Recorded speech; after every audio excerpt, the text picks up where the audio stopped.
has this show made you start calling out people as a liar everywhere you go, or do you wish you had a mobile unit you could take a lie detector test with you since you're doing this now?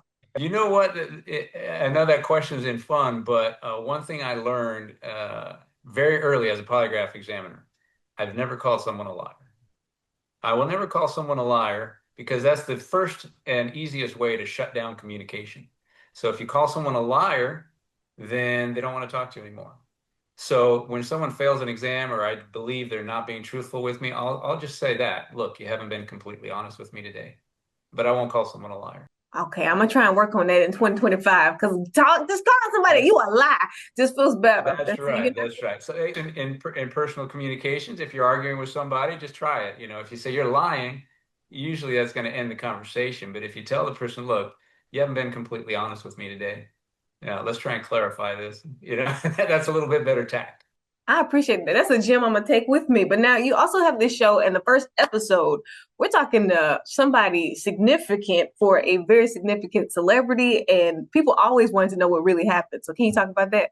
Yes. So I went to Salt Lake City and met and interviewed and polygraphed Shannon Price, which was the ex-wife of Gary Coleman. So as you know, maybe from the story there, 2010, he had a fatal fall in his house. It was just him and her in the house, just the two of them. And there's some suspicion that still surrounds that event by her own admission in the episode. She says, yeah, the 911 call doesn't look good, doesn't sound good when she called. So there's suspicions there, and that's why she agreed and wanted to take a polygraph exam to a legitimate exam to clear her name. We go from a high profile case like that to what exactly throughout the series?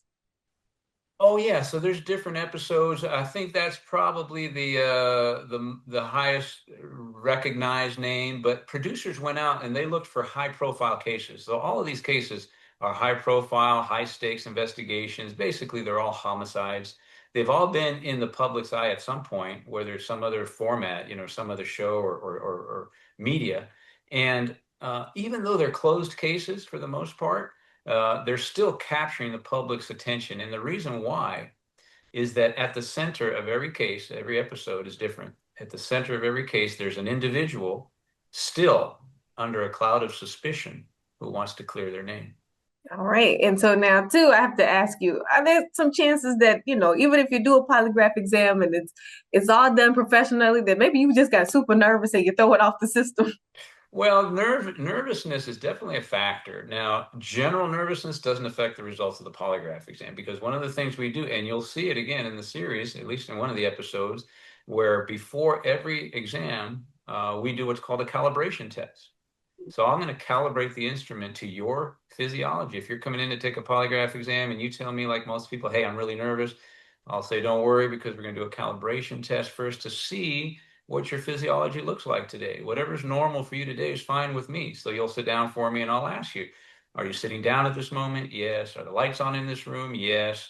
Is the door closed? Yes. I'll see what it looks like. And then when I give you the test a few minutes later, if that physiology is kind of rapid because you're, high heart rate, everything else, because you're just nervous because you're there, then that's going to be the same when I ask you the questions on the test. And that's fine with me. So whatever's normal for you is fine with me. And so general nervousness is kind of built into the protocol.